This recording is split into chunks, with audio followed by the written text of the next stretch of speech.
Story of love. কণ্ঠ আমাদের, অনুভূতি আপনাদের। হারিয়ে যাই ভালোবাসার গভীরে। শিয়াশা এবার পূর্ণ মনোযোগী হয়ে মামার দিকে তাকালো, উৎসাহী কণ্ঠে বলল, বাহ, ভালো উন্নতি হয়েছে তোমার। মস্তিষ্ক এখন সঠিক জায়গায় এসেছে। কম বয়সী বউ হলো তোমাদের মতো বুড়োর জন্য ভিটামিন।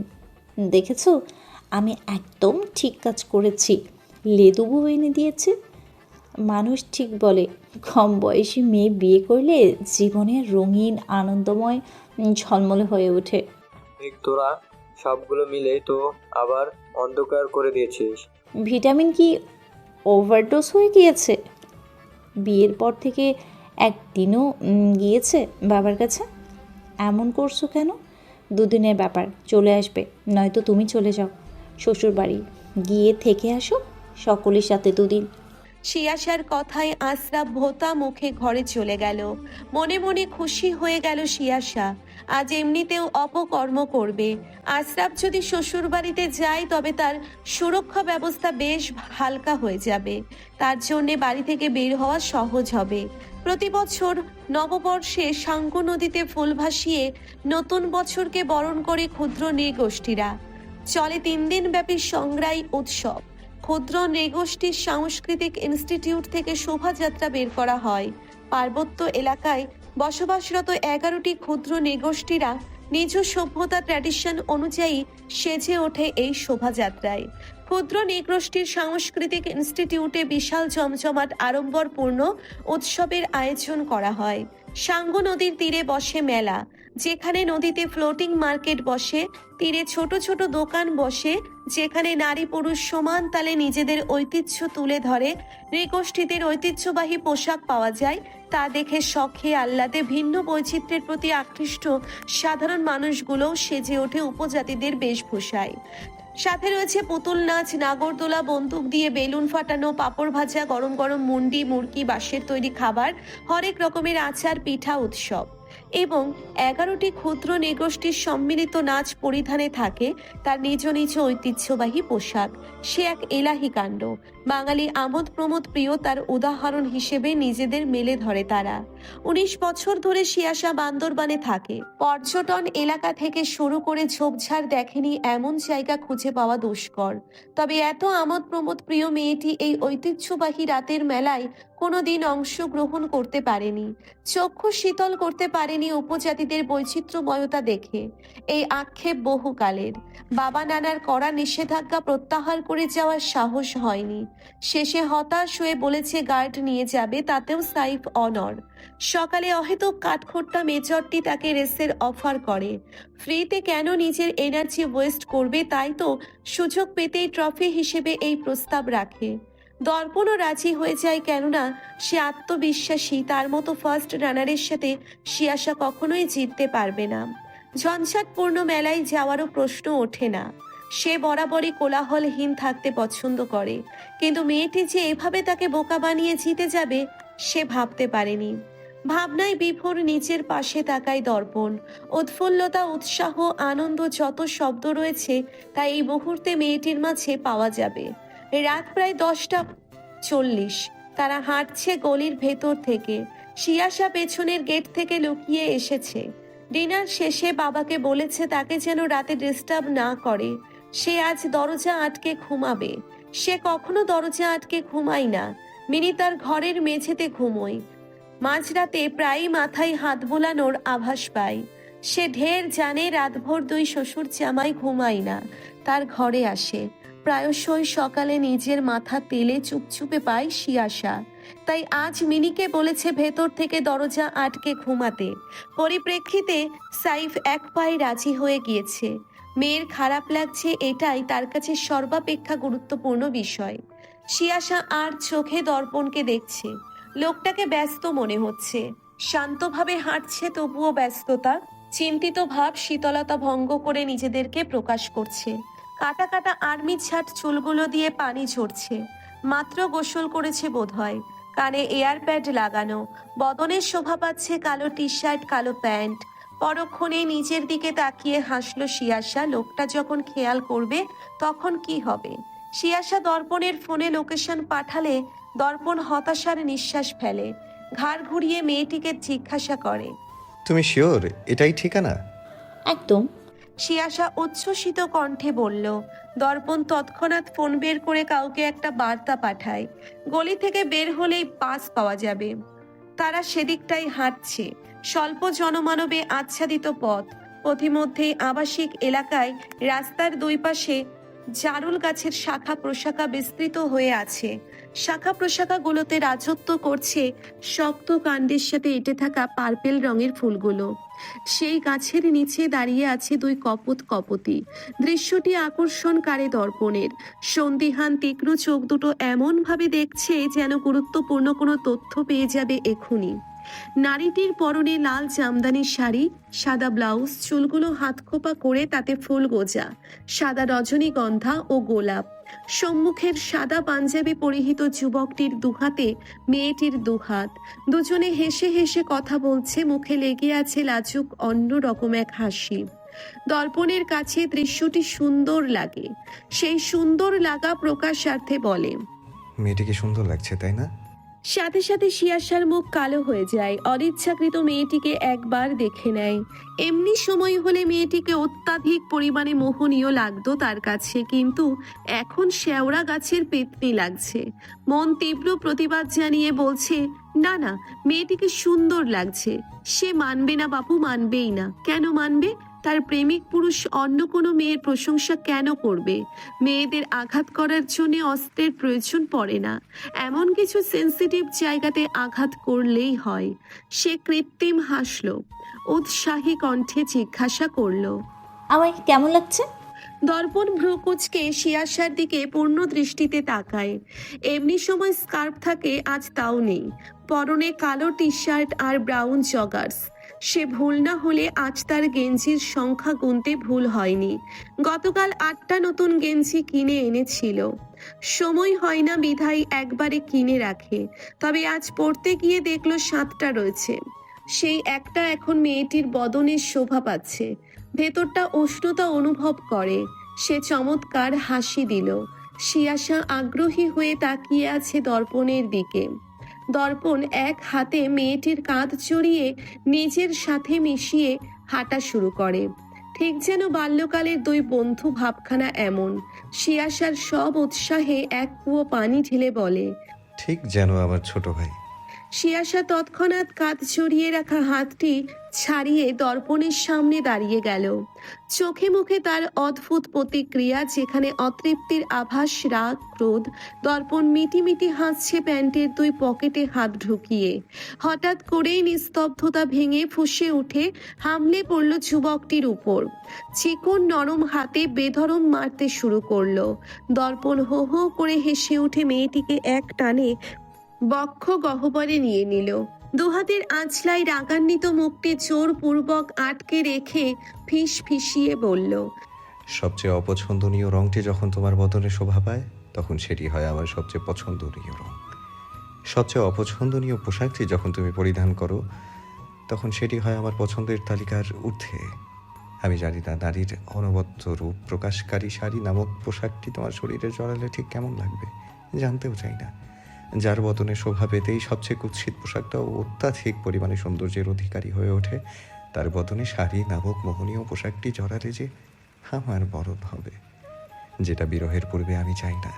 তুমি কেমন, ঠিক কতটা সুন্দর আমি জানি না, তবে আন্দাজা করতে পারি যাকে দেখলে আমার চোখ জোড়ায়, যাকে দেখলে আমার জিহ্বা বর্ণনা দিতে ভুলে যায়, শব্দের বুনন তাদের স্বকীয়তা হারায়, তার থেকে সুন্দর ধরণীতে আর কেউ নেই।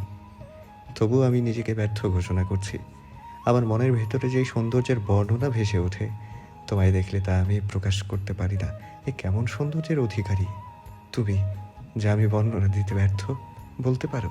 শিয়াশা বাঁখারা চেয়ে থাকে শ্যামসুন্দর পুরুষটির দিকে। অচিরে সম্মোহিত চিত্তে হুঁশ জ্ঞান হারিয়ে দুহাত স্বয়ংক্রিয়ভাবে লোকটির গলদেশ আঁকড়ে ধরেছে। এত সুন্দর বর্ণনা দিয়েও যদি বলে সে মনের মতো করে বর্ণনা দিতে পারেনি, তবে তার চোখে সে ঠিক কতটা সুন্দর। রাত 11:30। সবুজ ঘাস যত্ন সহকারে কাটছাট করে তৈরি করা এক বিশাল প্রাঙ্গণ। প্রাঙ্গণটির পরিষ্কার পরিচ্ছন্নতা শৌখিনতা দেখে মনে হচ্ছে এটাকেও যত্ন আত্তে করা হয় বেশ রমরমা করেই। সবুজে ঢাকা পড়া প্রাঙ্গণটির এক প্রান্তে ধাতব দন্ত ও ইট বালি মার্বেল টাইলস দিয়ে পরিবেষ্টিত করে আয়তকার আকৃতি তৈরি করা। আয়তকার বেষ্টনের চার কোণায় চারটি স্তম্ভের উপর আলোকিত হয়ে আছে চারটি বৃত্তাকার লাইট। সেই কৃত্রিম আলোয় আয়তকার বেষ্টনের ভেতরে খানিক উঁচু বাধাই করা জায়গাটুকু সুস্পষ্ট দেখা যাচ্ছে। জায়গাটুকু নয়, অনেকটা জায়গা, যেখানে তিনটে সামান্য উঁচু জায়গা দেখা যাচ্ছে। অদ্ভুত ব্যাপার হলো এই যে এত এত বর্ণনা শুনলেন, এটা একটা বিলাসবহুল কবরের বর্ণনা। কবর আবার বিলাসবহুল শুনতে হাস্যকর লাগছে, কেননা বাহিরে এত ফকফকা আলো, মার্বেল টাইলস, এত সবকিছু ফিকে পড়ছে মাটির অভ্যন্তরে চাপা দেওয়া বাঁশের আড়ালে সাদা কাফনে মোড়ানো প্রাণগুলোর অন্ধকারের কাছে। হয়তো অন্ধকার, কিংবা হয়তো সৃষ্টিকর্তার কুদরতে নূরের আলোয় আলোকিত। হয়তো বলা হয়েছে কেননা সাইব জানে না তারা কেমন আছে। রূপালী আস্তরণে আচ্ছাদিত ধাতব দন্তের তৈরি গেট ক্যাচক্যাচ শব্দ করে উঠল। ট্রাউজারের আড়ালে এক হাত ঢুকিয়ে সাইফ ধীর পায়ে এগিয়ে গেল কবরস্থানের ভেতরে। দুর্বা ঘাস মৃদু হাওয়ার তালে দুলছে। রোজকার মতো মাথা এলিয়ে দিল আশার বুকে সাইফ। ঘাসের আড়ালে মুখটা দেবে গেল, ওভাবেই পড়ে রইল নীরবে। অবলীলায় চোখ বেয়ে কিছু নোনা জল পড়তে লাগলো। সাইফ ধীরে ধীরে হাত বুলিয়ে যাচ্ছে ঘাসের উপর। সিমেন্টের ওপর খোদাই করে লেখা আশা চৌধুরী। সাইফ সেদিকে তাকিয়ে রইল নির্নিমেষ। আশু, আদরে গলায় ডাকটিতেও নিরুত্তর অভিমানী নারীটি। তুমি তো এমন ছিলে না, পৃথিবীর সবার থেকে বেশি বিশ্বাস করতে তুমি আমায়, তাহলে কেন হার মেনে গেলে? কেন আমার উপর একটু বিশ্বাস রাখলে না? আর একটু লড়াই করলে আজ আমার এমন বেঁচে থাকার জন্য লড়াই করতে হতো না। আমার দম বন্ধ হয়ে আসে আশা। সব সময় মেয়ের কথা চিন্তা করেছো, যেতে যেতে আমার বেঁচে থাকার কারণ বানিয়ে রেখে গিয়েছো তাকে। কখনো ভেবে দেখোনি আমি কিভাবে বাঁচবো? ফিসফিস কণ্ঠে আক্ষেপের সুরে বলা কথাগুলো রজনীর অন্ধকার নীরবতার সাথে মিলিয়ে গেল। প্রতিবার এমনই হয়। সে করেছে এমন অপরাধ যার জন্যে ক্ষমা নামক শব্দটা নিষিদ্ধ। নারীটিও তাকে সারা জীবনের জন্যে অপরাধের কাঠগড়ায় দাঁড় করিয়ে গিয়েছে। বাতাবরণে শা শা শব্দ পই পই করে বলছে নারীটি তাকে কখনো ক্ষমা করবে না, তাই তো এমন শাস্তি দিয়ে গিয়েছে তাকে, যা থেকে মৃত্যু ছাড়া পরিত্রাণ মিলবে না। আশার বুকে মাথা রেখেই সাইব পাশে দুটো ছোট ছোট কবরের দিকে তাকায়। আশার ডান পাশে একসাথে তৈরি করা, সেদিকে উদ্বাস্তু শীতল দৃষ্টি রেখে বলে, তুমি শাস্তিদানে বড্ড কঠোর আশা। ছোট ছোট দুটো কবর পাশাপাশি, মাঝে যে স্বল্প দূরত্বের হাঁটার জায়গা, সাইব সেখানে আসন পেতে বসে গেল। দুহাতে ছোট দুই কবরের উপর ঘাসগুলোই হাত বুলিয়ে দিতে শুরু করলো। মুখে স্নেহের হাসি, চোখ দুটো লাল হয়ে আছে যেন ক্ষণকাল বাদেই রক্ত গড়িয়ে পড়বে। সে মৃদু হেসে ঘাসের আড়ালে লুকিয়ে থাকা নেমপ্লেট পরিষ্কার করতে লাগলো। মাটির কণা সরে যেতেই জলজল করে উঠল দুটো নাম, সাইমন চৌধুরী, সানাম চৌধুরী। সাইব ক্লান্তিহীন হাতে সেখানে হাত বোলাতে লাগলো। কিছুক্ষণ বাদ ফের নেম প্লেট দুটো মাটির আস্তরণে ঢেকে দিল। আশা ফাউন্ডেশন 4 তলা ভবনের। 3 তলা ভবনের ফ্রন্ট পড়ছে বুকে হাত গুছে দাঁড়িয়ে আছে আশফাক আহমেদ, ক্লান্ত অবসন্ন দৃষ্টি সাইফের দিকে। এই দৃশ্য নিত্যদিনকার, কখনো বা ভোর রাতে, কখনো বা মাঝরাতে দেখা যাবে। সাইফ ওখানে ঘুমিয়ে আছে। সে প্রতিদিন ঘুমানোর আগে একবার ভিজিটে আসে এখানে, বাচ্চাদের কোনো সমস্যা হলো কিনা দেখতে। Is are going to Masjid Baide? বাচ্চা বাচ্চা কণ্ঠ পেতেই আশফাক আহমেদ ঘাড় ঘুরিয়ে তাকায়। পায়জামা, ফতুয়া, আগাগোড়া ডোরেমন প্রিন্টেড রাতের পোশাকে আবৃত 7 বছরের একটা ছেলে ঘুমু ঘুমু চোখে তাকিয়ে আছে তার দিকে। আশফাক আহমেদের ভ্রু কুঁচকে যায়। গম্ভীর গলায় জিজ্ঞেস করে, কি বলছো? বাচ্চাটি সময় নিল না জবাব দিতে, চপল কণ্ঠে বলল, তুমি তো অনেক বড়, তবে ইংরেজি কেন বুঝতে পারছো না? তোমার টিচার তোমায় ইংলিশ পড়ায়নি? আশফাক আহমেদ দাঁত কিরমির করে উঠল, কণ্ঠে দেশপ্রীতি ঢেলে বলল, খবরদার, আমার দেশে বসে ওই ফিরিঙ্গিদের মতো কথা বলবে না। তাহলে আগামীকাল থেকে ইংরেজি টিচারকে স্কুলে নিতে বারণ করে দিবে। কেন? ইংরেজি ক্লাস বাদ দিতে বলবো কেন? আসফাক আহমেদ ভ্রু কুচকে জিজ্ঞাসা করলো। তুমি তো ইংরেজি বলতে মানা করেছো, তাহলে পড়বো কেন? শেখা আর বলার মতো পার্থক্য রয়েছে। বলতে বারণ করেছি, পড়তে নয়। তুমি বুড়ো হয়ে গিয়েছো নানু ভাই। সিয়া ঠিক বলে, ঠিক করে কথা বলতে পারো না, যে কোনো একটা বলো। বাচ্চাটির কণ্ঠে শিষ্টাচারের বহিঃপ্রকাশ। ইংরেজি শিখবি আর পরীক্ষার খাতায় লিখবি, কখনো দৈনন্দিন জীবনে ভাব প্রকাশ ব্যবহার করবে না। আসফাক আহমেদ গম্ভীর গলায় বলল। বাচ্চাটি বাধ্যগত ছেলের মতো মাথা নেড়ে বলল। ওকে, এত রাত পর্যন্ত জেগে থেকো না, এটা ব্যাড হ্যাবিট। সকলে পচা বলবে তোমায়। আসফাক আহমেদের চোখ ছোট ছোট হয়ে গেল জ্ঞানের বাণী শুনে।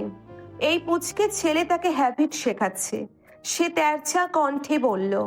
তো তুমি কি করছো এখানে না ঘুমিয়ে? ছু ছু করতে উঠেছি। বাচ্চাটি ডান হাতের ছোট আঙ্গুলটা দেখিয়ে বলল। তো বাইরে বের হয়েছো কেন? তোমাদের রুমেই তো বাথরুম রয়েছে। রুমে সবগুলো ফিল আপ হয়ে গিয়েছে। আসফাক আহমেদ বিরক্ত বোধ করলো, কপট রাগ দেখিয়ে বলল। সবগুলোর একসাথে সুসু আসে কি করে? সুসু কি আপনার বাবার সম্পদ যে বলে কয়ে আসবে? সাইফের কণ্ঠে আসফাক আহমেদ ক্রুদ্ধ চোখে তাকালো তার দিকে। মাত্রই এসেছে সে। আসফাক কিছু বলার আগেই আবারও বাচ্চা কণ্ঠটি শোনা গেল। পাপা, আজকে তো কথা ছিল ওয়াফেল খাওয়াবে, খাওয়াওনি। লাস্ট উইকেন্ডেও খাওয়াওনি। বাচ্চাটি গোল গোল তাকিয়ে বলল সাইফের উদ্দেশ্যে। আসফাক আহমেদ তেতে উঠল। হ্যাঁ, ওগুলোই তো খাবে। দাঁত যে কয়টা আছে সেগুলো নষ্ট করতে। কয়টা দাঁত পুরোপুরি রয়েছে, সব কয়টা তো আধা খাওয়া। তারপর ডেন্টিস্টের কাছে যেতে যত বাহানা। ডেন্টিস্টগুলো দেয়, রক্ত বের করে দেয়, ব্যথা দেয়। তুমি জানো না আমি ভয় পাই রক্ত দেখলে। বাচ্চাটি তীব্র আক্রোশে যথাযথ কারণ দেখিয়ে বলল। এই যে এত চকলেট না খেলে একটা গুঁতো খাওয়া লাগতো না। নিজের দোষে নিজে ভোগ। তোমার বুদ্ধি নেই পাপা, সিয়া ভালো, তোদের অনেক বুদ্ধি। তুমি কি জানো না তোমার আবার নতুন দাঁত উঠবে এগুলো পড়ে গিয়ে, তাই এখন ইচ্ছে মতো চকলেট খেতে হবে। পাপা বলেছে নতুন দাঁত উঠলে আর চকলেট খাওয়া যাবে না, তাই তো আমি খেতে চাচ্ছি। আসফাক আহমেদ অবাক হয়ে বলল। কি বললে? আমার বুদ্ধি কম? আমি বলিনি, তুমি তোমার কাজে প্রমাণ করেছো। বাচ্চাটি গম্ভীর গলায় বলল। সাইফ তাড়া দিল বাচ্চাটিকে। ওকে বাচ্চা, অনেক হয়েছে, এখন ঘুমাতে যাও। আগামী উইকেন্ডে পাক্কা ওয়াফেল খাওয়াবো। থ্যাংক ইউ পাপা। বাচ্চাটি চমৎকার হেসে বলল। সাইফ হাসলো। আলগোছে মাথায় হাত বুলিয়ে দিয়ে দুহাতের আজলায় ছোট্ট মুখটা নিয়ে কপালে আলতো চুমু দিয়ে ক্ষীণ কণ্ঠে বলল। নানু ভাইয়ের মাথার তার ছিঁড়া, তার সাথে লাগতে যেও না। ঘুমিয়ে পড়ো, কাল মর্নিং শিফটে ক্লাস। ওকে পাপা। বাচ্চাটি বুঝমানের ন্যায় মাথা নেড়ে বলল। পরপরই প্যান্টের ছেড়ে হাত দিয়ে গোল গোল দৃষ্টি ফেলে তড়িৎ কণ্ঠে বলল। প্যান্ট ভিজে যাচ্ছে, আমি যাই। বলেই সে ছুট লাগায়। যাই বলতে নেই, আসি বলো। সাইফ উঁচু কণ্ঠে বলল। আসি। বাচ্চাটি প্যান্ট আঁকড়ে বলল। সাইফ উচ্চস্বরে হেসে উঠল। হাস্যরত সাইফকে পুরোপুরি অগ্রাহ্য করে আসফাক ঘরে যাওয়ার জন্যে পা বাড়ায়। যেতে যেতে বিড়বিড় করে বলল। এক একটা বাপের মতো হয়েছে মাস্টারপিস। সাইফ শ্বশুরের দিকে বিরক্তি দৃষ্টি নিক্ষেপ করে অলস পায়ে হাঁটতে লাগলো আর এক একটা কক্ষে ঢুকে সব পর্যবেক্ষণ করতে লাগলো। সব কক্ষে ড্রিম লাইট চালিয়ে রাখা, শুধু দুটো কক্ষ ব্যতীত। ওই কক্ষ দুটোতে 12 বছরের ঊর্ধ্বে 6 জন বাচ্চারা থাকে। তাদের মধ্যে শিহাদ আইদিন সবচেয়ে বড়। তাদের পড়ার সময় শেষ হবে রাত 12:30টায়। সাইফ সেখানে গিয়ে কিছুক্ষণ বসলো, হালচাল জিজ্ঞাসা করলো। তারা প্রত্যেকে ক্যান্টনমেন্টে পড়ে। পড়ার চাপ অধিক থাকে, উপরন্তু কোচিংয়েও পড়া থাকে। বলাই বাহুল্য আশা ফাউন্ডেশনের প্রত্যেকটা বাচ্চা একটা নিয়ম শৃঙ্খলার মধ্যে বড় হয়েছে। তাদের শিষ্টাচার অন্যরকম, যেখানে কোনো বাউন্ডিংস নেই। সবাই শিয়ার মতো উড়ন্ত চঞ্চল পাখি। তবে শিয়ারও যেমন অদেখা এক বাউন্ডিংস রয়েছে নিরাপত্তার ক্ষেত্রে, তেমনি তাদের সকলেরও রয়েছে। যেই বিষয়ে সাইফ খুবই সতর্ক। সাইব চৌধুরী 172 জন সন্তানের জনক। কথাটা শুনতে অদ্ভুত শোনালেও এর মধ্যকার পটভূমি মনোমুগ্ধকর। আশা ফাউন্ডেশনে মোট 171 জন শিশু রয়েছে। শিয়াশাকে নিয়ে 172। এদের প্রত্যেকের নিজস্ব পরিচয় রয়েছে। তাদের মায়ের নাম আশা চৌধুরী এবং বাবার নাম সাইব চৌধুরী। আসফাক তাদের নানু ভাই, আশরাফ তাদের মামু। বোঝ ব্যবস্থা সম্পন্ন বাচ্চাগুলো নিজেদের সত্য জানা সত্ত্বেও তারা এই পরিচয় বহনে স্বাচ্ছন্দ্য বোধ করে। এই যে দিন শেষে কতগুলো মুখ থেকে পাপা শুনতে পাই সাইব, তার মনে হয় তার জ্বলন্ত দীপশিখার ন্যায় বুকটাকে কেউ ঠান্ডা করে দিয়েছে। তাদের একমাত্র পরিচয় তারা সাইফ এবং আশার সন্তান। কে অনাথ, কে পথশিশু, কে নাজায়েজ, এগুলো যেন তুচ্ছ তাদের এই শক্তিশালী পরিচয়ের কাছে। পৃথিবীর নিয়ম অনুযায়ী ক্ষমতা, টাকা আমাদের সম্মান বহন করে। তাদের ক্ষেত্রেও এই প্রথা অব্যাহত। সাইব চৌধুরীর সন্তান বলে কথা, সবকিছু জেনেও প্রশ্ন তোলার সাহস কেউ করে না। বিশালাকার মাটির হাঁড়িতে প্রাণ ঠান্ডা করা মালাই শরবত, কনসার্টে মানুষের ভিড় ঠেলে গরমে হাহাকার করা যুবক যুবতী ছুটে আসছে বারংবার সেখানে, ঠান্ডা খেয়ে আরো শক্তি অর্জন করার জন্য। এই বুড়ো 2 গ্লাস দে তো। হাড়গোড় দৃশ্যমান, গা তেল ছিটছিটে, কালশিটে দাগ পড়া, কাটা ছেঁড়া দাগ মুখ জুড়ে। দেখতেই গা শিউরে ওঠে এমন চেহারার 2 পুরুষ। শরবতওয়ালা অন্য গ্রাহকদের চাহিদা পূরণ করে তাদের দিবে, এই সময়টুকু তাদের হাতে নেই। এই তোকে কখন দিতে বলেছি, এখনো দিচ্ছিস না কেন? উগ্র চিত্তে কথাটা বলেই তন্মধ্যে একটা লোক ছিনিয়ে নিল দোকানির হাত থেকে স্টিলের গ্লাসটি। গ্রাহকের এমন আচরণে দোকানির রাগ লাগলেও ভদ্রতা বজায় রাখলো। এই মা শা, তোর দেওয়া অপেক্ষার বইতে হইব, পাইছো আমাগরে? সর এখান থেকে, তোর দেওয়া লাগবে না। বলেই লোক দুটো দোকানিকে ঠেলে সরিয়ে দিল, আর তার সহায়তা করা ছেলেটাকেও। হাড়ির ঢাকনাটা সরিয়ে তার ভেতরে কয়েকটা নাড়া দিল ঘুটনি দিয়ে। মুখে বিশ্রী হাসি নিয়ে পকেট থেকে কয়েকটা প্যাকেট বের করলো। সাদা পাউডার দৃশ্যমান হলো। দোকানি আর্তনাদ করে উঠল। তোর মরণ চেতেছে, চুপ কইরা বস। সবগুলা মরার আগে এইগুলি খাইয়া শুদ্ধ হইয়া মরবে, দেখবি আল্লাহ তাড়াতাড়ি জান্নাতে পাঠাইবে তো করে। বলেই লোকটি খ্যাক খ্যাক শব্দ করে হেসে উঠল। হই হই করে পাউডারের গুঁড়োগুলো মেশাতে লাগলো মাটির হাঁড়িতে। তন্মধ্যেই ভিড় ঠেলে 2 যুবক এগিয়ে আসলো। লোক দুটোর হাতের প্যাকেটগুলোর দিকে কামুক নজরে তাকিয়ে বলল, ভাই আমাগরে 2 প্যাকেট দেওয়া যাইব? এই শরবত পর্তায় পোষাবে না আমাগো। লোক দুটো যেন ঢের মজা পেল স্বজাতির আগমনে। আমোদিত হয়ে 2টো প্যাকেট ধরিয়ে দিল লোক দুটোর হাতে। সুবেদার ও দিলজার প্যাকেট দুটো হাতে নিয়ে চমৎকার হাসি দিল। সুবেদার কৌতূহল বশত একটু ঘ্রাণ শুকে দেখতে লাগলো। দিলজার বিতৃষ্ণা ভরা দৃষ্টি নিক্ষেপ করলো তার দিকে। সে বোকা বোকা হাসি দিয়ে বলল, দেখলাম কি আছে এগুলোতে যে এই গুলো মতো এত পিরিক পায়। স্যার 1 ঘন্টার মধ্যে জায়গা সাফ করতে বলছে, পিনিক খোঁজা বন্ধ করে কাজে লেগে পড়ুন। দিলজার গম্ভীর গলায় বলল, কি খুশুফুস করতেছেন? এইডি কিন্তু ইম্পোর্টেড মাল, লোকাল পাইজে পাইবেন না। এক চুমুকে 1 গ্লাস শরবত খেয়ে বলল লোকটি। সুবেদার এবারও হাসি দিল। দিলজার পকেট হাতাতে হাতাতে বলল, চিন্তা করবেন না ভাই, খালি পকেট নিয়ে তো আর এদিকে খাইতে আই নাই। তা শুধু খাওয়াবেন নাকি কাজ টাজ কইরা দিমু? বুঝেনে তো, খাইতে হলে টাকা লাগে, টাকার জন্য ইনকাম করা লাগে। আর এই সরকারের আমলে তো চাকরি তো দূরের ব্যাপার, বদলা খাটলেও বাতের যোগান দিতে কষ্ট হইয়া যায়। আমারে মনে হয় না আপনারে খুইল্লা বলা লাগবো, হাতে যা আছে একটু ব্যবস্থা কইরা দেন। লোক দুটো এবার একটু সিরিয়াস হলো। এমনিতেই টালমাটাল অবস্থা হয়ে গিয়েছে। নিজেদের অবস্থা বিবেচনা করে যুবক দুটির কথার মানে বুঝতে সমস্যা হলো না।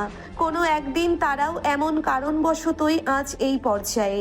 সাহায্যের হাত বাড়িয়ে বলল, আজকে একটা কাজ আইছিল, বড় ধরনের একটা ইনকাম করার চান্স ছিল, কিন্তু আগে যোগাযোগ করতে হইতো। আজকের টাস্ক তো প্রায় শেষ, এখন শুধু ধামাকা বাকি। ফিচেল হেসে বলল একটি যুবক, ফের আশ্বস্তের কণ্ঠে বলল, চিন্তা করিস না, আমাকে বসে একটা ব্যবস্থা করে দেব। ভালো কাজের একটা দয়ার বন্ধ হইলে খারাপ কাজের 10টা দুয়ার খুলে বসে থাকে। দুনিয়ার কেউ না খাইয়া মরব না, আল্লাহ লগে না থাকলেও শয়তান লগে থাকে সব সময়। সুবেদার ও দিলজার বিগলিত হাসল। কৃতজ্ঞতায় আচ্ছাদিত হয়ে লোক দুটোর হাত জড়িয়ে ধরল। লোক দুটো চির বেরিয়ে উঠল। এই সর নষ্টাম, এই মতো গা জড়াজড়ি করতেছিস কেন? সুবেদার দিলজার তৎক্ষণাৎ হাত ছেড়ে দিল। ঘর্মাক্ত শরীরে বিভ্রান্তের ন্যায় এদিক ওদিক ছুটে চলেছে দর্পণ। মেয়েটি চঞ্চল, উদ্ভ্রান্ত, দুরন্ত হুঁশজ্ঞান হারিয়ে ছুটছে দিক বিদিক। বদনের কণায় কণায় ছুটে বেড়াচ্ছে আনন্দ, উচ্ছ্বাস। তাকে ধরে রাখতে বেগ পেতে হচ্ছে দর্পণকে।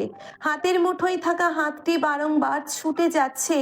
এবার হাতের মুঠোয় শক্ত করে নরম হাতটা চেপে রাখলো। ব্যস্ত সতর্ক কণ্ঠে এয়ারপ্যাডে অনবরত কমান্ডো দিয়ে চলেছে সে। Use a gun with a 7.62 x 39mm caliber. It will be quite smooth and obviously always use a silencer. Commando দিতে দিতেই ব্যস্ত হাতে দর্পণ ওয়ালেট থেকে 100 টাকা বের করে দোকানের দিকে এগিয়ে দিল। দোকানের প্রগাঢ় হাসি দিয়ে না করলো, সে টাকা নেবে না। দর্পণ সেদিকে একবার কপাল কুঁচকে তাকিয়ে ফের এয়ারপ্যাডে মনোযোগ দিল। লিসেন সোলজার্স, তাদের আনন্দে কোনো বিঘ্ন যেন না ঘটে, এতটা সাবধানে কাজ করতে হবে। আজ যদি তাদের মধ্যে একজনও ক্ষতিগ্রস্ত হয় তবে নিরাপত্তা বাহিনীরা নিজেদের কাছেই নিজেদের মুখ দেখাতে পারবে না। আর নদীর তীরে মেলায় কেউ যেন আসতে না পারে। ঘাতক প্রত্যেককে জীবিত চাই আমার। এতটুকু বলেই দর্পণ এয়ারপ্যাড অফ করে দিল। দোকানের দিকে কৌতূহলী দৃষ্টি নিক্ষেপ করে জিজ্ঞেস করলো, সেটাই, আমি হয়তো এখনো তাকে চিনতে পারিনি। দর্পণের কণ্ঠে হতাশারা লোটোপুটি খাচ্ছে। মেলায় ঢুকেছে পর থেকে কতক্ষণ নাগরদোলা, কতক্ষণ বাঁশের তৈরি খাবার, কখনো মুরগি তো কখনো পানওয়ালার দোকানে ছুটেছে, তো কখনো দেখা গিয়েছে কাঠের পাতের সাহায্যে বিভিন্ন নকশা করে আলতা লাগাচ্ছে শিয়াশা। অবাক করা বিষয় হলো এই একজনেও তার কাছ থেকে টাকা রাখেনি। তারা সবাই নাকি শিয়াশাকে চেনে, তাদের সাথে খুব ভাব। সেও ওয়ালেট পকেটে ঢুকিয়ে আবারও মেয়েটির হাত ধরে ভিড় ঠেলে বের হতে নিল। কিন্তু তৎক্ষণাৎ চোখের সামনে ভেসে উঠল একটা চাপাতি। তার চোখ বড় বড় হয়ে গেল। সে চকিতে নিজের পাশে তাকাতেই দেখল রণমূর্তির চোখে তাকিয়ে আছে একজন মাঝবয়সী ক্ষুদ্র নিগোষ্ঠী মহিলা। হাতে তার চাপাতি, যেটা তার দিকেই তাক করে আছে। সে বড় বড় চোখ করে নিজের হাতের মুঠোয় থাকা মহিলার হাতটির দিকে আর একবার নিজের আশেপাশে তাকালো। শিয়াশা কোথায়? সে তড়িৎ গতিতে হাতটি ছেড়ে দিয়ে বিনীত ভঙ্গিতে বলল, আমি দুঃখিত, আমি ভেবেছিলাম আমার। মেলায় এসে লুচ্চামি করো, হ্যাঁ? চেনো না তো আমরা কারা? কাইট্টা কুইট্টা বস্তাবন্দি করে রাখমু। সাহসিকতা, তেজ, নির্ভীকতার আভাস মহিলাটির কণ্ঠে। দর্পণের কাছে জুৎসই এক্সপ্লেনেশন থাকায় দর্পণ তাকে কিছু বলার জন্য উদ্ধত হলো, তবে সুযোগ দিল না। তেজ, রাগ, হুমকি ধমকি এগুলোকে শীতল পানির অনুকণায় পরিণত করা শিয়ার সেই আগমনী কণ্ঠ।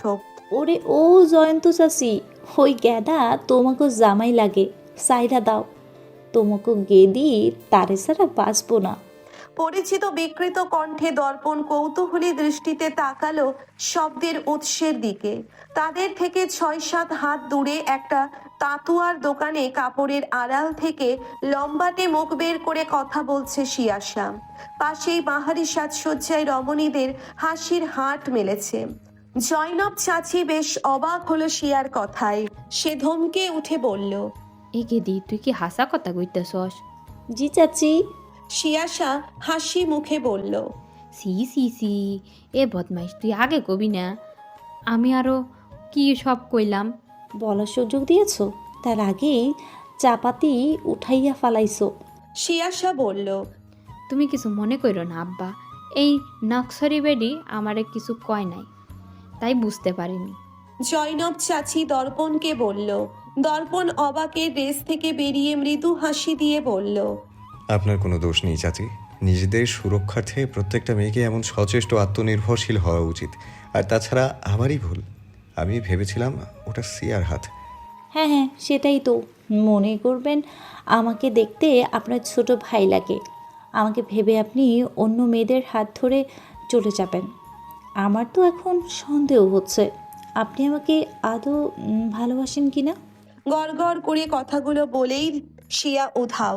এদিকে জয়নব চাচি সঙ্গী সাথী সকলকে ডেকে নিয়ে আসলো।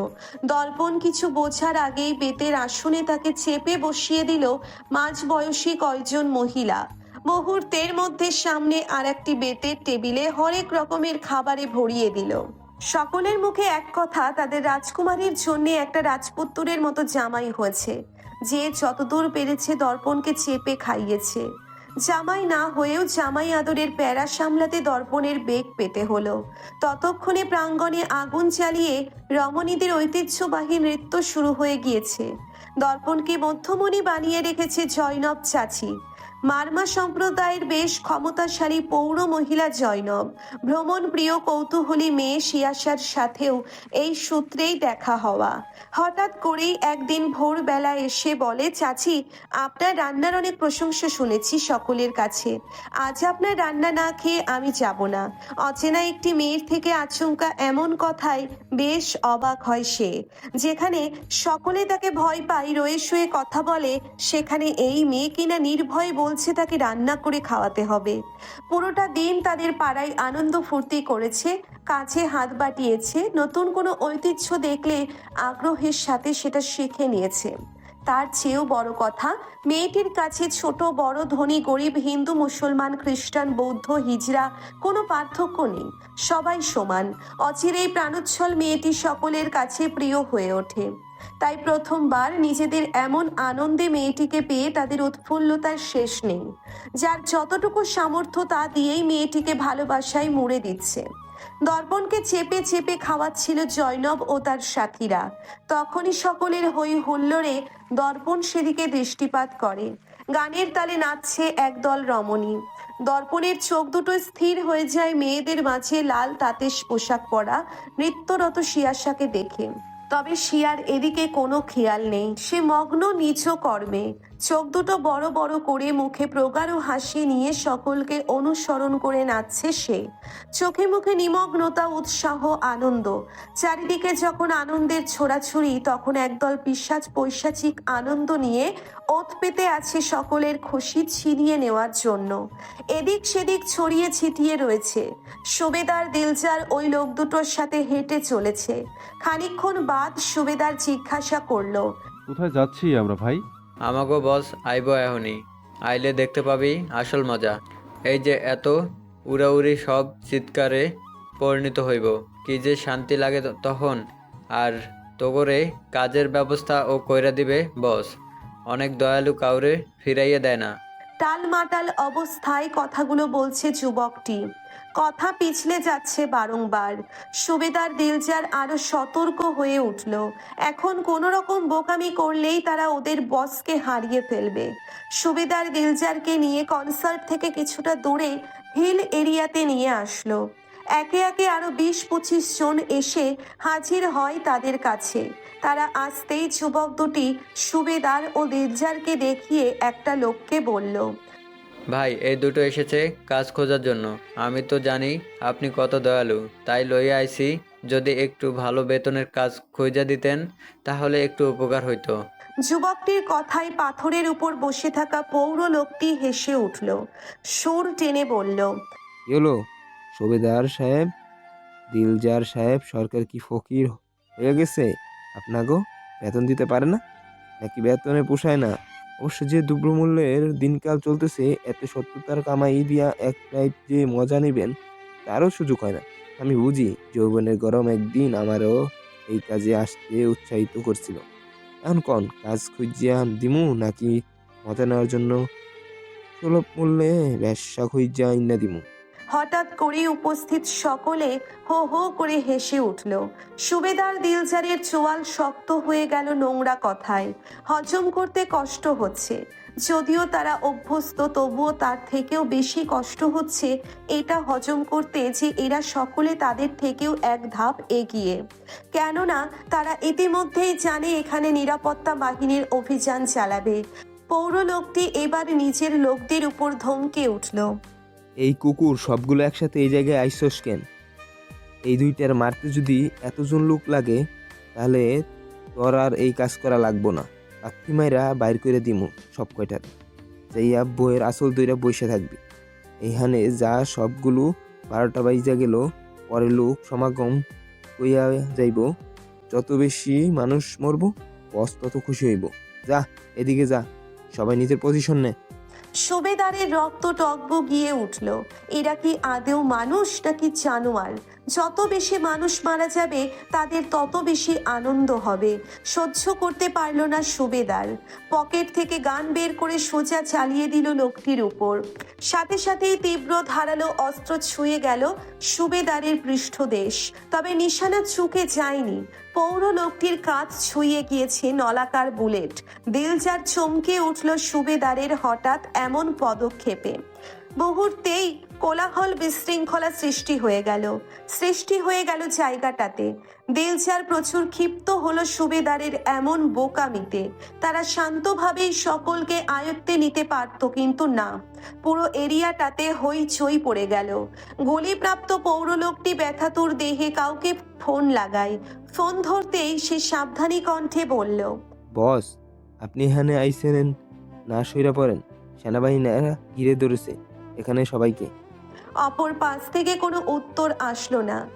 তার আগেই লাইন বিচ্ছিন্ন হয়ে গিয়েছে। লোকটি নিজের ফোনটাকে পাহাড়ের ওপর থেকে দূরে ছুঁড়ে মারল। অদূরে দাঁড়িয়ে থাকা ব্যক্তিটি নিজের পথ ঘোরালো। এবার ছেড়ে দিন দয়া করে, আর এমন ভুল করব না। আমি তোমাকে ধরে রেখেছি কখন?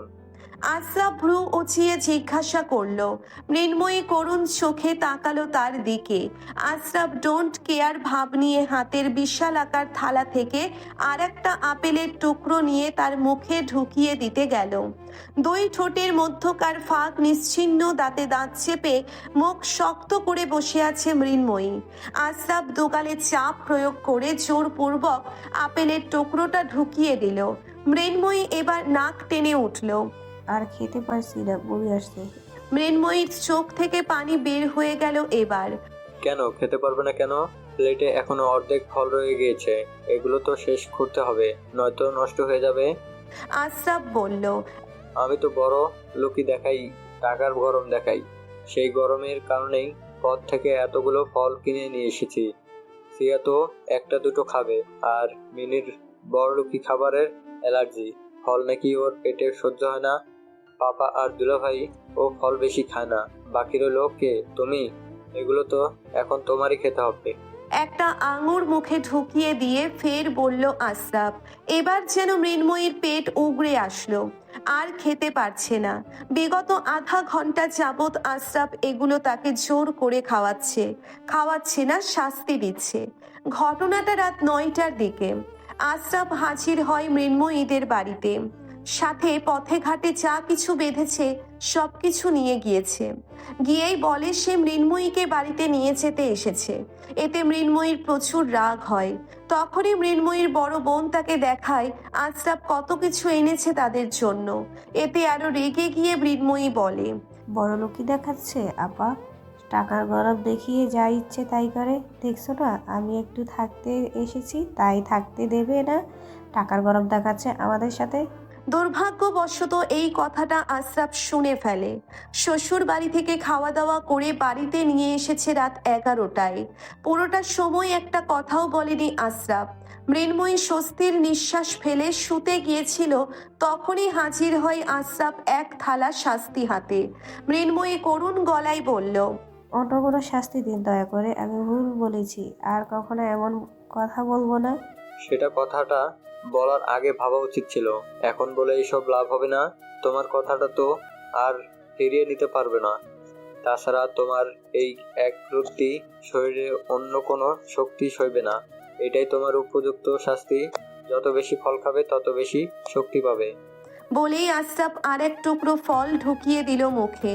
আমি পারবো, আপনি দিয়ে দেখুন। মৃন্ময়ী অনুনয় করে বলল। আশরাফের একটু করুণা হলো মেয়েটির উপর। ঘরের এক কোণায় লন্ড্রি বাস্কেট দেখিয়ে বলল, ওইখানে আদোয়া জামা কাপড় গুলো ধুয়ে ফেলো। মৃন্ময়ীর চোখ মুখ চকচক করে উঠল। হুড়মুড় করে বিছানা থেকে নেমে গেল। বাস্কেট থেকে কাপড়গুলো নিয়ে ওয়াশিং মেশিনের দিকে এগিয়ে গেল। বিছানার হেডবোর্ডে হেলান দিয়ে ফল খাচ্ছে আশরাফ আর মেয়েটিকে দেখছে। ওদিকে কোথায় যাচ্ছ? আশরাফের প্রশ্নে মৃন্ময়ীর গতিরোধ হয়। ওয়াশিং মেশিনকে নির্দেশ করে বলল, ওই মেশিনটার কাছে যাচ্ছে কাপড় চোপড়গুলো ধুতে। ওই মেশিন কেন আমার জামা কাপড় ধোবে? আমি কি ওকে বিয়ে করেছি নাকি তোমায় বিয়ে করেছি? কেন, ওইটা তো আপনার জামা কাপড় প্রতিদিন ধুয়ে দেয়। তাহলে তো ওটাকেই বিয়ে করতে পারতাম, তোমায় কেন করলাম? আশরাফ শান্ত গলায় বলল। মৃন্ময়ী বুঝলো এগুলো তাকে ধুতে হবে, তাই চুপচাপ কথা না বাড়িয়ে বাথরুমে চলে গেল। মৃন্ময়ী যেতেই আশরাফ ঘর থেকে বের হয়ে গেল। সোজা গেটের পাশে দারোয়ানের ঘরে চলে গেল।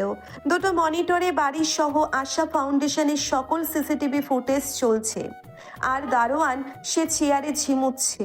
আশরাফ চোয়াল শক্ত করে বিগত 3 ঘন্টার সিসিটিভি ফুটেজ চেক করতে লাগলো। মুহূর্তেই রাগে ফেটে পড়ল শিয়াশার লুকিয়ে বাহিরে যাওয়া দেখে। সে দৃষ্টি শুরু করে দেখার চেষ্টা করলো কার সাথে যাচ্ছে, কিন্তু ব্যক্তিটির পৃষ্ঠদেশ ছাড়া অন্য কিছু দেখা যাচ্ছে না। How could you do is Siya? বিড়বিড় করেই আশরাফ বেরিয়ে পড়ল। ফোন বের করে শিয়াশার লোকেশন ট্র্যাক করলো। বাড়ি ফেরার সময়ই তার খটকা লেগেছে পেছনের গেটের তালা বাহির থেকে লাগানো দেখে। সে গাড়ি বের করতে করতে নিচের পার্সোনাল গার্ডদের ফোন করলো। সাঙ্গু নদীর তীরে মেলায় পৌঁছাবে 10 মিনিটের মাঝে। জনমানবহীন রাস্তায় অস্বাভাবিক স্পিডে ধুলো উড়িয়ে গাড়িটি চলছে। আশরাফের ভেতরে ভয়, উত্তেজনা। সে ঘামছে, শীততাপ নিয়ন্ত্রিত থাকা সত্ত্বেও ঘামছে। চোখের সামনে ভেসে উঠল আপার মুখটা, কানে বেজে উঠল আপার শাসানো কণ্ঠস্বর। রাফি, আমার পরে কিছু হলে তোমাকে আমি জেলে ভরে রাখবো, সব সময় তাকে দেখে রাখবি। আশরাফের ভিতরটা কেঁপে উঠল। মনের ভিতর একের পর এক কুচিন্তারা হানা দিয়েই চলেছে। শিয়াশা ঠিক আছে তো? তার যদি যেতে দেরি হয়ে যায়? এর আগে আরো দ্বিগুণ বাড়িয়ে দিল স্পিড। শিয়াশা এমনটা কিভাবে করতে পারলো? আর সে কার সাথেই বা গিয়েছে? কিছু ডেটা ট্রান্সফার করছি, সামনে রেখো। যতক্ষণ পর্যন্ত না আমি কমান্ড করব ততক্ষণ পর্যন্ত এই ডাটাগুলোতে হাত দেবে না। কথাটা বলেই দর্পণ ফোন রেখে দিল। কোলাহল থেকে অনেকটা দূরে উঁচু টিলার উপর বিশালাকার গাছের পাশে দাঁড়িয়ে আছে দর্পণ। লাস্ট 35 সেকেন্ড সরু নলাকার সফেদ লাইনটি গ্রিন কালারে পরিণত হবে। লোডিং নিচ্ছে। পাহাড়ি এলাকা এছাড়াও রাত্রি ভাগে সকলে কাজ শেষে একটু সময় অতিবাহিত করে প্রযুক্তিতে, তাই সময়টাতে নেটওয়ার্ক প্রবলেম দেখা যায় প্রায়শই। দর্পণের বিরক্তি মাত্রা বেড়ে যাচ্ছে। এটা লোকাল নেটওয়ার্ক সিস্টেম, তাই এত জ্যাম বাজছে। এই মুহূর্তে সে সামরিক বাহিনীর জন্য বরাদ্দকৃত নেটওয়ার্ক সিস্টেম ব্যবহার করতে পারছে না। লাইটার হবে ভাই? কারো প্রশ্নে দর্পণ অন্যমনস্ক হয়ে জবাব দিল। সেভাবেই ফোনের স্ক্রিনে দৃষ্টি নিবদ্ধ রেখেই পকেট থেকে লাইটার বের করে নিজের পাশের দিকে এগিয়ে দিল। তবে 1 মিনিট পার হয়ে যেতেও যখন লাইটারটা কেউ নিল না, তখন সে চোখ তুলে তাকায়। সপ্রতিভ হিংস্র চাহনি, যেখানে কিছুটা ভয়ের আভাস। আভিজাত্যে মোড়া, পুরোটা কালো পোশাকে আবৃত বিশাল আকার দেহের অধিকারী এক পুরুষ তার দিকে তাকিয়ে। তার দিকে নয়, তার কোমরের বেল্টে থাকা ক্ষুদ্রাস্তের দিকে, যেটা টি শার্ট উঠে দৃশ্যমান হয়ে আছে। কৌতূহল মেটানোর বিন্দুমাত্র সময় সুযোগ দিল না কেউ একে অপরকে। সবেগে নলাকার ধাতব অস্ত্রটি একে অপরের ললাট বরাবর তাক করলো। আগন্তুক লোকটি ফ্যাসফেসে ভাঙা গলায় দর্পণকে বলল, কে তুই? ওটা নামা, না হলে এক্ষুনি শুট করে দিব। Same speech for you, put the gun, otherwise I will shoot you. ওষ্ঠপুটে শ্লেষাত্মক হাসি নিয়ে বলল দর্পণ। তুই কি?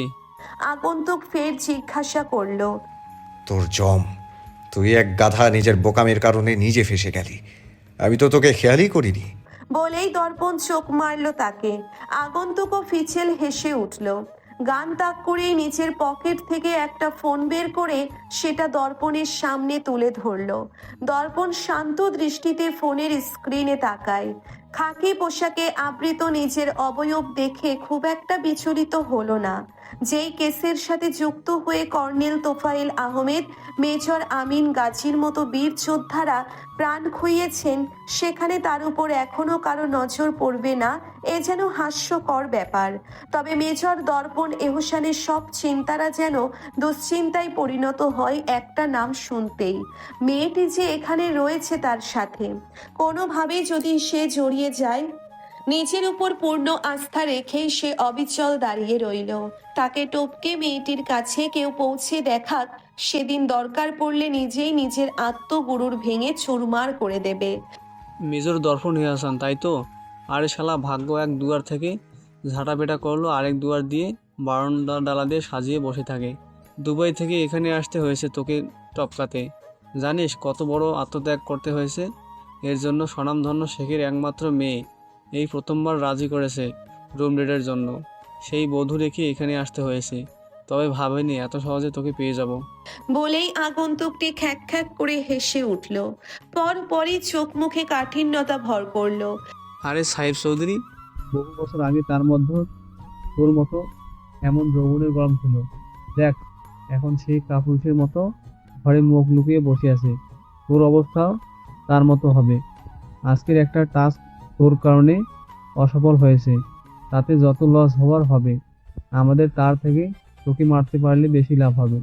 আজকের টাস্কের বদলে তোর কুরবানি। আগন্তুকটি ফের বলল। বহু বছরের অভিজ্ঞতার বর্ণনা দিতে গিয়ে নিজেদের উপর আস্থা, আত্মবিশ্বাস কয়েক গুণ বেড়ে গেল।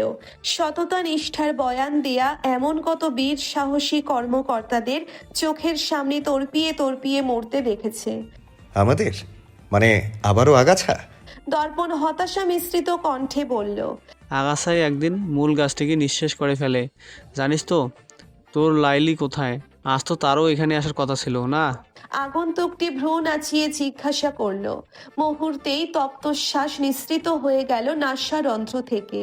শান্ত চোখ দুটো শিকারে দৃষ্টি নিক্ষেপ করলো আগন্তুকটির দিকে। থমথমে কণ্ঠে জিজ্ঞাসা করলো। কি চাস? আপাতত তোর লাইলিকেই চাই। শেখের মেয়ে না হোক, একজন সাহসী সেনা কর্মকর্তার প্রেমিকা বলে কথা, কিছু তো বিশেষ আছেই। আপাতত তাতেই সন্তুষ্ট থাকবো।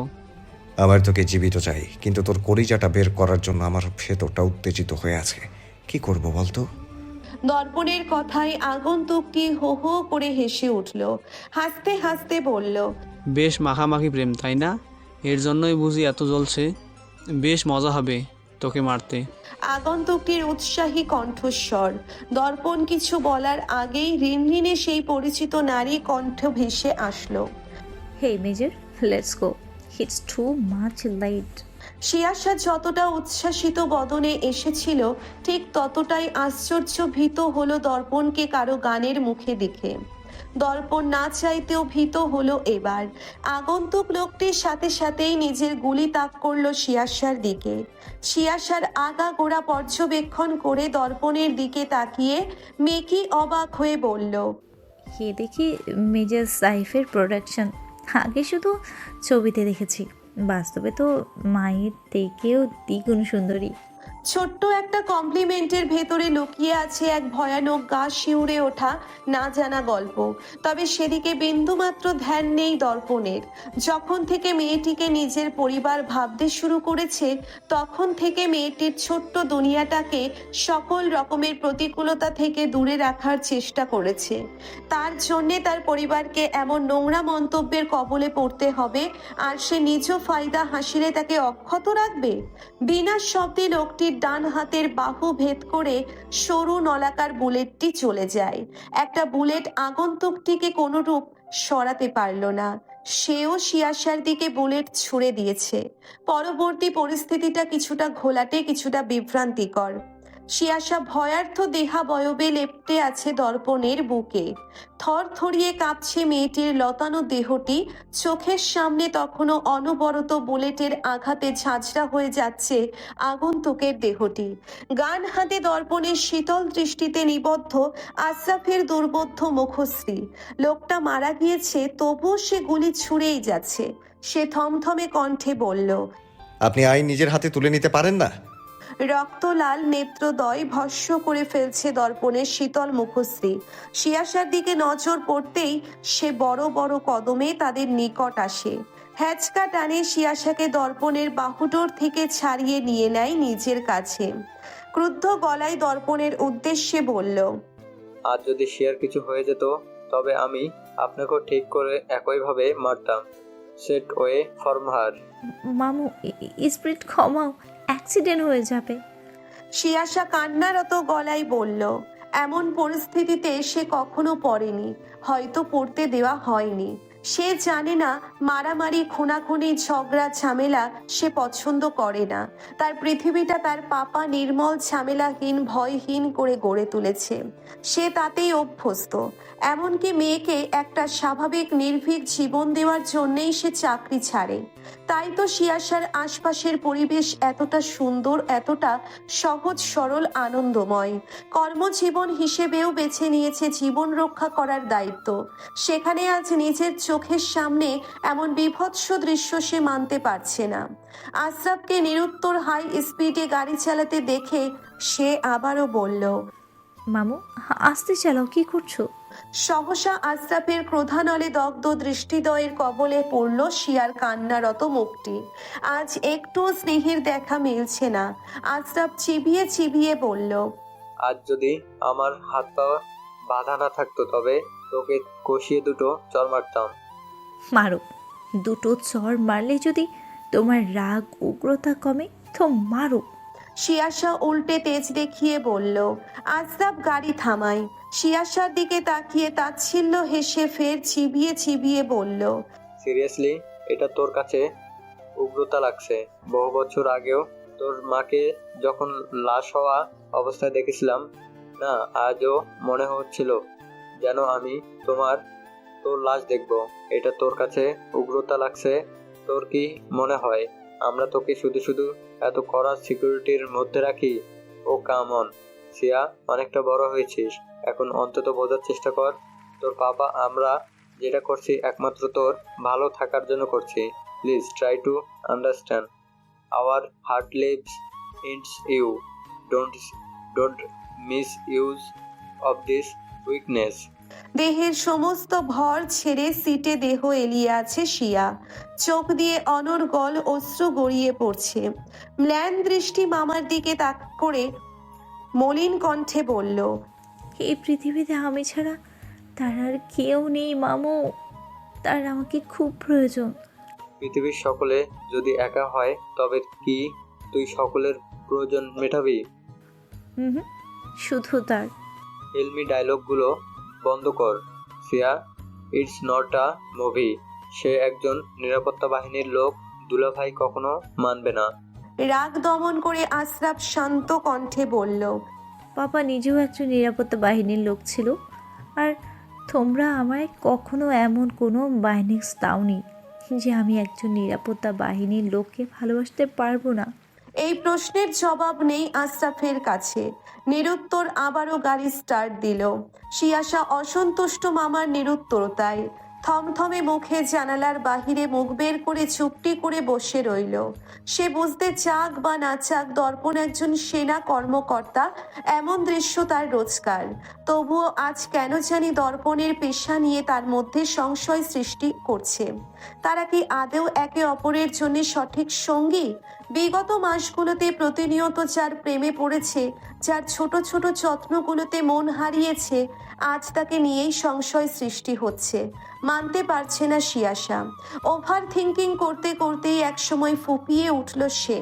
আশরাফ এক দৃষ্টিতে তাকিয়ে আছে ফ্রন্ট মিররে, যেখানে ভাসছে কারোর আর্ত চিৎকার, একটু বাঁচার আপ্রাণ চেষ্টা।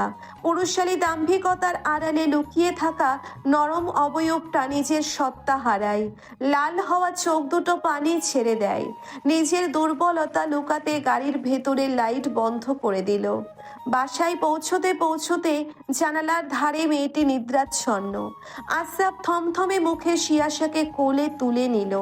শিয়াশার ঘর পর্যন্ত পৌঁছতেই বদ্ধ দরজায় বাধাপ্রাপ্ত হলো। সে রুষ্ট কণ্ঠে মিনিকে ডাক দিল। ঘুমন্ত মিনির কলিজা ছলাৎ করে উঠল আশরাফের কণ্ঠে। আপাই এখনো বাড়িতে আসেনি, এটা জানলে তার নিস্তার নেই। এতক্ষণ সেই উত্তেজনাই তার ঠিক মতো ঘুম আসছিল না। সে ভয়ার্থ কণ্ঠে বলল, কেডাই এই রাইতে ঘুমায় নাই? আপনাগো রাইত বিরাইতে মানুষের ঘরের দরজায় টাহান কা? আশরাফ দাঁত কিরমির করে উঠল। মিনির বাচ্চা, হাবড়ে তোর দাঁত ফেলে দেব, দরজা খোল। মিনি ভয়ে ভয়ে দরজা খুলল। আশ্চর্যের চরম পর্যায়ে পৌঁছে গেল শিয়াশাকে দেখে। আশরাফ শিয়াশাকে বিছানায় শুইয়ে দিয়ে ওয়েট টিস্যু দিয়ে মুখ মুছিয়ে হাত স্যানিটাইজ করে দিল। যাওয়ার সময় মিনির দিকে গরম চোখে তাকিয়ে বলল, কত প্রকার নাটক করতে পারিস তা কাল সকালে দেখব। এখন শান্তির ঘুম ঘুমিয়ে নে। আমি কিছু করিনি মামা। মিনি কাঁদো কাঁদো গলায় বলল।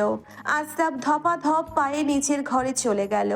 নিচের ঘরে ঢুকেই গরম হাওয়া বাড়ি খায় আশরাফের দেহে। বিরক্তির আগের মাত্রা আরও বেড়ে যায়। ধূপধাপ আওয়াজ করে ফ্রেশ হলেও বিছানায় এলোমেলো শাড়িতে ঘুমন্ত নারীর ঘুমে তাতে একটুও বাধা ঘটল না। বৈদ্যুতিক ফ্যানের বাতাসে সে আরামসে ঘুমাচ্ছে। এমনিতে তো ষাঁড় গরু লোকটার জন্য ঠিকঠাকভাবে ঘুমাতে পারে না। এসি চালিয়ে রাখে একটু যে ছড়িয়ে ছিটিয়ে ঘুমাবে তার জো নেই। তার উপর আবার তাকে জড়িয়ে ধরে না ঘুমালে তার অপমান হয়। বিছানার হেডবোর্ডের সাথে মাথা ঠেকিয়ে থমথমে গম্ভীর মুখে বসে আছে আশরাফ। সরু দৃষ্টি বিছানায় শায়িত নারীর ওপর। হাত বাড়িয়ে এসির পাওয়ার 26-24 না একেবারে 16-তে নিয়ে আসলো। গুনে গুনে ঠিক 2 মিনিট বাদ মেয়েটি নড়াচড়া দিয়ে উঠল। অস্ফুট স্বরে ন্যাকা কান্নায় গলায় বলল, আম্মা একটা কাতা দাও, শীত করছে ও আম্মা। ঘরে ঢোকার পর থেকে আশরাফ ঠিক 10 মিনিট পর্যন্ত ধৈর্য ধারণ করেছে। আর ধৈর্য ধারণ করা তার পক্ষে সম্ভব নয়। বেড সাইড টেবিলের উপর থেকে 1 গ্লাস পানি নিয়ে তার কিছুটা ঢেলে দিল মৃন্ময়ীর মুখে। ধর পড়িয়ে উঠল মৃন্ময়ীর হ্যাংলা পাতলা দেহটি। উৎসুক পিটপিট করে তাকিয়ে বোঝার চেষ্টা করলো সে কোথায় আছে। ড্রিম লাইটের আলোতে আশরাফের রাগান্বিত মুখটি নজরে আসতেই সে তড়িৎ গতিতে নিজের অবস্থানের দিকে তাকালো। দুজনের মাঝে 2 হাতের মতো দূরত্ব। মস্তিষ্ক যেন তার সঠিক ঠিকানা পেল। এই ষাঁড় গরু এখনো তাকে আস্ত রেখেছে এই ঢের।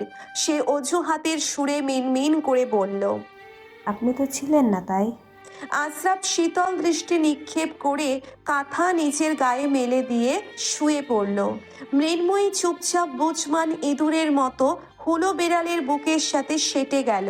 প্রতিদিনকার মতো বলিষ্ঠ হাতবন্দি হলো না, বরং ব্যক্তিটি স্বয়ং তার বুকের উপর মাথা এলিয়ে দিল। রুগ্ন দেহটি ছটফটিয়ে উঠল, ন্যাকা সুরে বলে উঠল, কি করছেন? দুশ্চিন্তায় আচ্ছন্ন মন মস্তিষ্ক একটু শান্তি খুঁজে পেয়ে চোখ বুজে নিল। গমগমে স্বরে বলল, পাড়ার কোন জোয়ান ছেলেকে এনে দেব তোমার বুকে ঘুমানোর জন্য? মৃন্ময়ী বুঝে গেল এই কথার গন্তব্য ও বুড়ো শব্দটাতেই এসে থামবে। খোঁচা মারা কেউ এই লোকের থেকে শিখুক। নরম ত্বকে খোঁচা খোঁচা দাড়ির মৃদু আঘাত নারী দেহের এক একটা লোম জাগিয়ে তুলল। শ্বাস আটকে শক্ত হয়ে শুয়ে রইল। খানিকক্ষণ বাদ আবারও সেই গম্ভীর স্বর কক্ষের নিস্তব্ধতা ভেঙে কানে ঠেকল, এখনই শরীর ছাড়বে, শ্বাস নেবে আর আমার চুলে হাত বোলাবে, নয়তো এখান থেকে ধাক্কা মেরে ফেলে দেব। গ্রীষ্মের চর্মপোড়া দাবদাহে বৈশাখীর ঝড় যেমন এক পশলা শীতলতা নিয়ে হাজির হয় ধরণীর বুকে, তেমনি শিয়াশাও দর্পণের বেরং খরা পোড়া জীবনে হাজির হয় ভালোবাসার ফুলঝুরি নিয়ে। জীবনের মানে খুঁজে না পেলে জীবন হয়ে দাঁড়িয়েছে, বেঁচে থাকার কারণ খুঁজে না পেলে মৃত্যুর ভয় জাগায় মনুষ্পটে, মাথা গোজার ঠাঁই না পেলে বুক মেলে দেয়। বরণ ব্যাধি অসুখ হলে ঔষধি হয়ে হাজির হয়, দুঃখের আনাগোনা খুঁজে পেলে হাসি নিয়ে হাজির হয়। কাল্পনিক চাহিদাগুলোর বাস্তব রূপ হয়ে এসেছে তার জীবনে। দিনের পর দিন কর্মজীবনের ব্যস্ততা, ক্লান্তি, রুলস রেগুলেশন ছাপিয়ে কখনো কি কাঠখোট্টা মেজরটি নিজেকে এভাবে অনুভব করেছে? করেনি, ফুরসত মেলেনি কখনো, কিংবা আশকারা আশা ছিল না, কিংবা মনের মতো মানুষটাকে খুঁজে পাচ্ছিল না। কেউ কি জানে মেয়েটার জন্যে তার ভেতরে প্রবাহমান অনুভূতির ঘনত্ব? বুকের ভেতরটা শুষ্ক মরুভূমির ন্যায় ফাটল ধরে চৌচির হয়ে আছে মেয়েটিকে বক্ষ মাঝে নেওয়ার জন্য, মেয়েটি পরিপূর্ণভাবে অনুভব করার জন্য, তার বিশেষ মানুষটির ক্ষুদ্র ক্ষুদ্র বিশেষত্ব আলতো যত্নে পুঙ্খানুপুঙ্খভাবে জানার। প্রাতকালের শুরুটা হবে কারো লজ্জা বরণে চেয়ে থাকা মুখশ্রী দেখে, অন্তভাগের শেষটা হবে ক্লান্ত বদনটি বুকে জড়িয়ে। বদ্ধ নেত্রে দাপিয়ে বেড়াচ্ছে দর্পণ অতীত বর্তমান ভবিষ্যতের তৈলচিত্র। হঠাৎ করে এত সব চিন্তা কিসের জন্য হানা দিল ইস্পাতের আড়ালে লুকিয়ে থাকা নমনীয় হৃদয়টিতে? নেত্রদয়ে আবছা অবয়ব চিকন হাতটির হৃৎপিণ্ড নামক অস্থির লাভডাব করতে থাকা অঙ্গটির উপর তার অবস্থান, কারণ হিসেবে এটিকেই দায়ী করছে সে। মেয়েটির একটু স্পর্শে বুকের ভেতর অদ্ভুত ভালো লাগা উত্তেজনা বিরাজ করছে। হৃদস্পন্দন থেমে গিয়েছে বলবো না, পরে দেখা যাবে অতিরিক্ত আবেগে স্বর্গের দুয়ার খুলে যাবে। পৃষ্ঠদেশে ঠেকে আছে মেয়েটির মুখ, উষ্ণ নিঃশ্বাস ফেলে হাঁপাচ্ছে। দৌড়ঝাঁপ করে কোথা থেকে এসে ঝাপটে পড়েছে তার উপর। মেয়েটির অগোচরেই হাতের ফোনটির হিস্ট্রি ডিলিট করে স্ক্রিন অফ করে দেয় দর্পণ। ঘাড়কাত করে পেছন থেকে জড়িয়ে ধরা আবদ্ধ নেত্রের মেয়েটির দিকে এক পলক শীতল দৃষ্টি দিলে রক্তকণিকায় উষ্ণতা বৃদ্ধি পায়। মেয়েটি বড্ড আদরে, সহজ সরল, নিজে যেমন সামনের জনকেও সেই একইভাবে পরিমাপ করে। ভালোবাসার লেনা দেনা, আপনজনের ভালো থাকা, চিন্তা করা, মানুষের সেবা করা, হাসি খুশি প্রাণবন্ত চপল মেয়েটির বর্ণনা দিতে গেলে এই শব্দগুলোই আসবে। তাই তো নির্দ্বিধায় আনন্দে উল্লাসে খেইহারা হয়ে এক পরপুরুষকে জড়িয়ে ধরে আছে, যার সাথে হাতে গোনা কয়েক মাসের সম্পর্ক। সম্পর্কের ভিত্তি কতটুকু, মানুষটার উদ্দেশ্য কি সৎ? যদি তার সুযোগ নেয় লোকে কি ভাববে? সে কি অশ্লীলতা করছে? এমন কোনো নেগেটিভ চিন্তা তার মধ্যে নেই। সে দর্পণকে ভালোবেসেছে, তাকে নিজের জীবন সঙ্গী ভেবে নিয়েছে, যে কিনা মৃত্যু পর্যন্ত সর্বাবস্থায় তার জন্য বরাদ্দকৃত। তাকে সে মন প্রাণ থেকে বিশ্বাস করে, তবে সংশয় কেন? লোকটি যে তার ভবিতব্য। শিয়াশাকে গড়ে তোলাই হয়েছে এভাবে, যেখানে নেগেটিভিটি ন্যারো মাইন্ডের সঞ্চালন হতে দেয়নি সাইফ। কেউ যেন বলতে না পারে মা মরা মেয়েটিকে সে লালন পালন করতে পারেনি। ভাবনার অতলে হারিয়ে যাওয়ার আগেই ঘন ঘন নিঃশ্বাস ফেলতে থাকা মেয়েটির জড়ানো কণ্ঠ ভেসে আসে। দর্পণ সচকিত হয়, ঘাড়কাত করে দৃষ্টি পেছনে তাক করার চেষ্টা করলেও ব্যর্থ হয় মেয়েটিকে দেখতে। তাই সেভাবেই ঘাড়কাত করে অনুভব করতে লাগলো মোহনীয় কণ্ঠস্বরটি, সাথে বক্ষপটে থাকা নরম হাতের স্পর্শ। পাহাড়ের উপর আমাদের ছোট্ট একটা কুঁড়ে ঘর থাকবে, মেঝেতে বিছানা থাকবে, একটা কুপি, একটা হারিকেন থাকবে। রোজ ভোরে মেঘেদের সাথে ধোয়া ওঠা কড়া লিকারের চা খাবো। সকল যান্ত্রিকতা, প্রযুক্তির নির্ভরতা থেকে নিজেকে দূরে রাখবো। বৃষ্টির রাতে চনের উপর পড়া বৃষ্টির ঝুপঝুপিয়ে শব্দে এই শক্ত বুকটাতে লেপ্টে যাব, আর এই বুকটা ওম দেবে।